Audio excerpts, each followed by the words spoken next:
تیسری قوم مدینے سے آئی، تمہارے قبر پرست بھی کوفے سے آئے، امام پرست بھی کوفے سے آئے، گھوڑا پرست بھی کوفے سے آئے، تیسری قوم محمد رسول اللہ کی دین کو ماننے والی مدینے سے آئی۔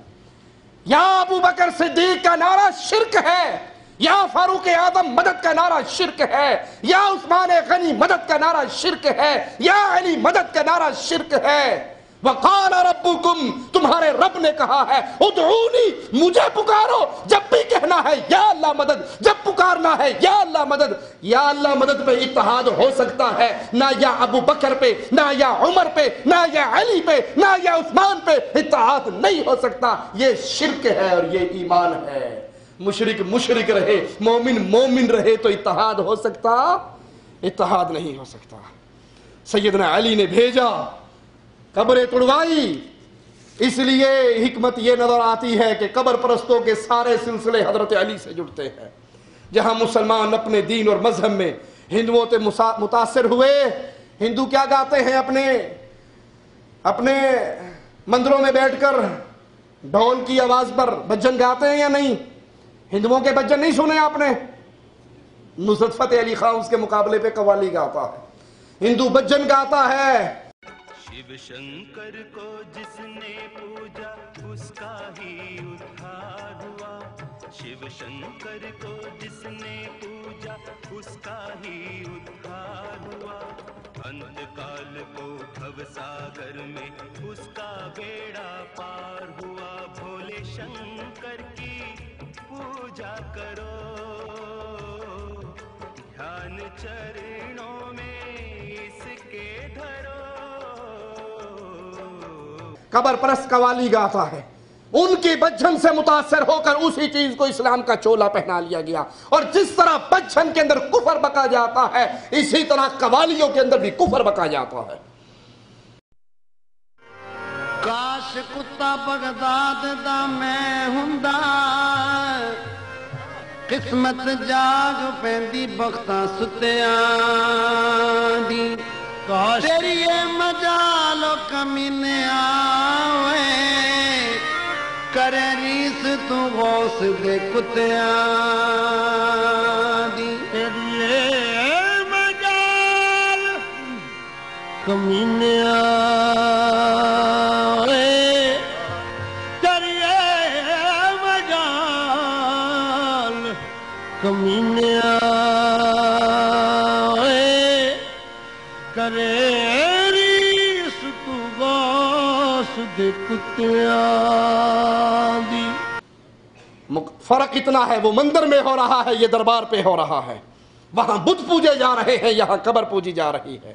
اسی طرح شادی کی رسموں پر آ جاؤ تو شادی کی رسمیں، جو مسلمان کی شادی پر جو کچھ ہو رہا ہے، وہ عبد الرحمن کی شادی کا کارڈ تو ملتا ہے، بسم اللہ لکھی بھی ہوتی ہے جس سے پتہ لگتا ہے عبد الرحمن کی شادی ہے، لیکن شادی اٹینڈ کر کے دیکھ لو، وہاں پہ ساری رسمیں آپ کو ہندوؤں والی ملیں گی۔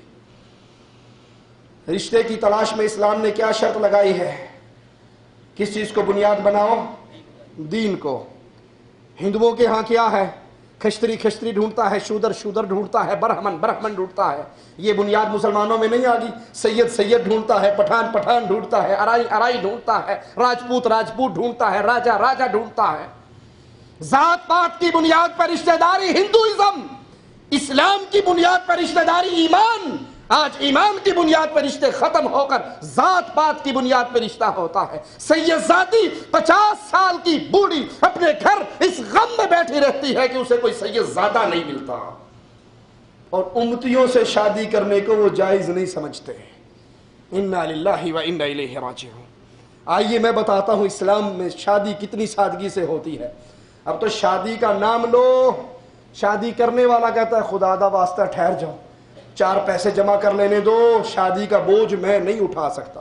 صحیح بخاری کے اندر ہے، عبد الرحمن ابن عوف جب مدینہ میں تشریف لائے تو اللہ کے نبی صلی اللہ علیہ وسلم نے سعد بن ربیع سے ان کی بھائی چارہ کروا دیا، اور انہوں نے کہا میرے باغ ہے، آدھا آدھا بانٹ لیتے ہیں، 2 بیوییں ہیں، تم دیکھ لو جو تمہیں اچھی لگے، میں طلاق دے دیتا ہوں، عدت گزارنے کے بعد تم مجھ سے نکاح کر لینا۔ کہا تیرے مال اہل میں اللہ برکت دے، دلونی علی سوق المدینہ، مجھے تو مدینے کا بازار بتاؤ۔ کچھ ہی دن گزرے، سیدنا عبد الرحمن کے کپڑوں پہ زعفران کی خوشبو عورتوں کی خوشبو لگی ہوئی نظر آئی. آپ نے کہا عبد الرحمن یہ کیا ہے؟ کہا اللہ کے نبی میں نے شادی کر لی. کہا شادی کر لی، کتنا مہر دیا؟ کہا کھجور کی گٹھلی کے برابر مہر دیا. آپ نے کہا عبد الرحمن پھر ولیمہ بھی کر، بھلے ایک بکری ہی ذبح کر دے.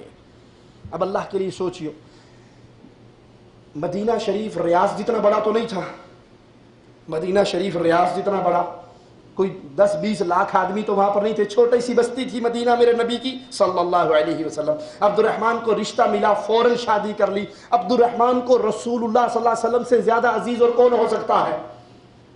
کہ عبد الرحمن نے نبی کو بتایا ہمارے ہاں رشتہ پکا ہو جاتا ہے، ابھی دبئی سے اس کے خالو نے آنا ہے، جب تک نہیں آئیں گے رشتہ نہیں ہوگا. اس کے ماموں نے ابھی امریکہ سے آنا ہے، اس چکر میں 1 سال گزر جاتا ہے، نہ وہ آئے نہ غریب کی شادی ہو. اور یہاں کتنی سادگی ہے کہ رسول اللہ صلی اللہ علیہ وسلم کو بھی شادی کے بعد خبر ہوئی کہ شادی ہو گئی. اگر وہاں پر ہماری شادی ہوتی تو کتنی لمبی بارات ہوتی ہے. لڑکی والے بھی ناک اونچا رکھنے کے لیے آپ آئیں، بھلے 100 بندوں کو لے آئیں. ہم نے شادی ہال 300 آدمیوں کے لیے بک کروا دیا ہے. وہ 300 آدمی بارات جا رہی، آگے توتیوں والے، پیچھے ڈھول والے، درمیان کے اندر خسرے ناچتے ہوئے. یہ عبد الرحمن کی شادی ہے. ارے یہ رام چندر کی شادی ہے، یہ عبد الرحمن کی شادی نہیں ہے. یہ رونے کا مقام ہے رب محمد کی قسم. نام اسلام کا ہے، منہ پہ داڑھی ہے، زبان پہ کلمہ ہے، اور شادی ہندوؤں والی ہے. عورتیں بوڑھی ہو گئی، بچیاں بوڑھی ہو گئی، ان کے ہاتھ پیلے نہیں ہو سک رہے. کس وجہ سے؟ کہ شادی کو مشکل بنا دیا ہے، زنا کو آسان بنا دیا ہے.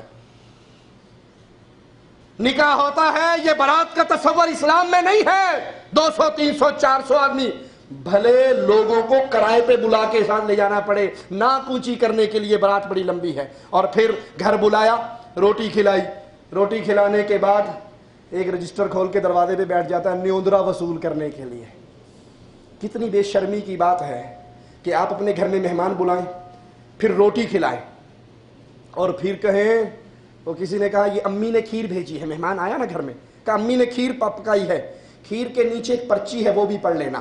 اس نے کہا کھیر بعد میں کھاؤں گا، پہلے پرچی پڑھ لیتا ہوں. پرچی نکال دی، کہا یہ تو 70 روپے کھیر کا بل ہے، پرچی کہاں ہے؟ یہ تو کھیر کا بل ہے. یہ بے حیائی بے شرمی ہے یا نہیں کہ مہمان کو گھر بلا کر کھانا کھلا کر پیسے مانگو؟ بے شرمی ہے کہ شادیوں پہ یہی نہیں ہوتا؟ نکاح پر بارات کو کھانا کھلا کر پھر نیوندرا وصول کرنے کے لیے رجسٹر نہیں کھلتے اور لکھا جاتا ہے 150 روپے حاجی اللہ دیتا. پتر یاد رکھیں جدو یہ ویاہ ہوئے گا، پتر دا ویاہ ہوئے گا 200 دینا پڑے گا. یہ سود نہیں ہے؟ یہ کس کی رسم ہے؟ یہ اسلام کی رسم ہے، یہ اسلام کا طریقہ ہے، یہ ہندوؤں کا طریقہ ہے جو تم نے چولا پہنا کر اسلام کا مسلمانوں کے اندر داخل کر دیا ہے. وہاں رجسٹر کھلتے ہیں، مجھے اتنے بندوں کو کھانا کون کھلائے؟ تجھے مصیبت کیا پڑی ہے اتنوں کو کھلانے کا؟ یہ راستہ کون سا ہے؟ یہ طریقہ کون سا ہے؟ اسلام تو شادی کو سادگی کی ایک دعوت سمجھتا ہے. اور ہمارے ہاں اگر سادگی میں شادی ہو جائے، میرے بھائی کی شادی تھی، نہ ڈھول نہ ڈھمکے نہ خسرے نہ کنجر نہ گانے نہ کچھ بھی نہیں تھا، سادگی سے اسلام کے طریقے کے مطابق. ہمارے پڑوسیوں نے کہا آپ کے گھر میں آج شادی ہے یا منجی ہے، میت اٹھ رہی ہے؟ ہم نے کہا جو کہنا ہے کہہ لو، وہ نہیں ہو سکتا جس کی اجازت محمد کریم کے دین نے نہیں دی. جو تم نے کہنا ہے کہہ لو. شادی کے موقع پہ جہیز کے ٹرک دینے والوں اور وصول کرنے والوں، یہ اسلام نہیں ہے، یہ ہندوازم کی رسمیں ہیں. جہیز کا اسلام میں کوئی تصور نہیں. گھر کا سارا مال، گھر کا سارا سامان، استعمال کے برتن لڑکے کے ذمے ہیں، لڑکی کے باپ کے ذمے اس کا اچھا نام رکھنا، اچھی تربیت کرنا، نیک رشتہ تلاش کر کے اس کا نکاح کر دینا، یہ لڑکی کے باپ کے ذمے ہے. اور ہمارے ہاں جو کچھ ہو رہا ہے جہیز کے نام پہ، وہ ہندوؤں کی رسم ہے، اسلام نہیں ہے. کیوں؟ ہندو جہیز دیتے ہیں اور وراثت سے محروم کر دیتے ہیں. ہندوازم میں لڑکی کو وراثت نہیں ملتی، اور ہمارے ہاں بھی وہی سلسلہ شروع ہو گیا. جہیز ملتا ہے اور باپ مرنے سے پہلے ساری جائیداد کا انگوٹھا بیٹے کے نام پہ لگا کے جاتا ہے. تینوں جہیز نہیں دیتا سی 2 ٹرک پر کے، باقی سب جائیداد بیٹوں کو ملے گی. یہ بیٹی کو جائیداد سے محروم کر کے اس کو جہیز دے کر ہندوؤں کے طریقے پہ عمل ہو رہا ہے، محمد کریم کے طریقے پہ عمل نہیں ہو رہا. اللہ تعالیٰ نے لڑکی کے تمام اخراجات کا ذمہ دار، حق مہر کا ذمہ دار، گھر کے خرچے کا ذمہ دار لڑکی کے اخراجات کا ذمہ دار مرد کو ٹھہرایا ہے۔ قرآن حکیم کی آوازیں کو سنیے، الرجال قوامون علی النساء بما فضل اللہ بعضهم علی بعض وبما انفقوا من اموالہم۔ مرد عورتوں پر حاکم ہے اس وجہ سے کہ اللہ نے بعض کو بعض پر فضیلت دی ہے، اور اس وجہ سے کہ وہ اپنے مالوں سے خرچ کرتے ہیں۔ مرد عورت پر حاکم کیوں ہے؟ وجوہات میں سے ایک وجہ یہ ہے کہ مرد عورت پہ خرچ کرتا ہے، اور جو اپنی بیویوں سے جہیز لیتے ہیں وہ ساری عمر بڈھی سے تھلے لگے رہتے ہیں۔ کیوں؟ وہ جب بھی ناراضگی کی بات ہوتی، میں 2 ٹرک جہیز بھر کے لائی تھی واپس کرو، بندہ کہتا نہیں اللہ دا واسطہ چپ کر جا، میں نہیں دے سکتا، جو تو کہیں گی میں کردہ رہاں گا۔ مرد کو اللہ نے قوام بنایا ہے، نگران بنایا ہے، یہ گھر کا ساز و سامان مرد کے ذمہ ہے، عورت کے ذمہ نہیں۔ لیکن ہندوؤں کے ہاں بالکل الٹ ہے۔ ہندو جب اپنی بچی کو روانہ کرتا ہے تو اس کا بستر، اس کی چارپائی، اس کے خامن کا بستر، اس کی چارپائی، اس کے گھر کے کپڑے، اس کی ضرورت کی چیزیں، لمبی لسٹ ہوتی ہے جس کے آخر میں فریج، موٹر سائیکل، کار کا ذکر بھی موجود ہوتا ہے۔ وہ پہلے سے یہ سارا کچھ کر کے اس کو حوالے کرتے ہیں۔ یہ رسم اسلام کی نہیں ہے، کفر کی رسم ہے۔ اس لیے کہ ہندو جہیز دیتے ہیں اور جائیداد سے محروم کر دیتے ہیں۔ یہی طریقہ مسلمانوں نے بھی اختیار کر لیا ہے۔ انا للہ و انا الیہ راجعون۔ شادی کی باقی رسموں پہ بھی نگاہ دوڑائیں، مہندی کی رسم، ابٹن کی رسم، جوتی چرائی کی رسم، دودھ پلائی کی رسم۔ بیوی کوئی اور ہے جو بھی گھونگھٹ میں بیٹھی ہے، جس کا چہرہ دیکھنا نصیب نہیں ہوا، سالیاں اٹکھیلیاں کر رہی ہیں۔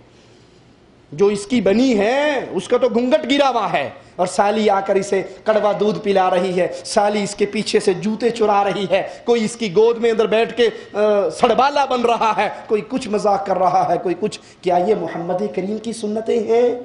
کیا فاطمہ کی شادی پر جوتی چرائی، کنڈا پکڑائی، مہندی کی رسم، ابٹن کی رسم، تھالیوں میں مہندیاں سجا کے، موم بتیاں لگا کے ناچتے ہوئے لاہور اور اسلام آباد اور دلی اور حیدرآباد کی سڑکوں پہ ناچنے والوں، کیا علی اور فاطمہ کی شادیوں پہ ہوا تھا؟ کیا حسنین کریمین کی شادیوں پہ ہوا تھا؟ اللہ کے لیے مسلمان بننا ہے تو پورے مسلمان بنو۔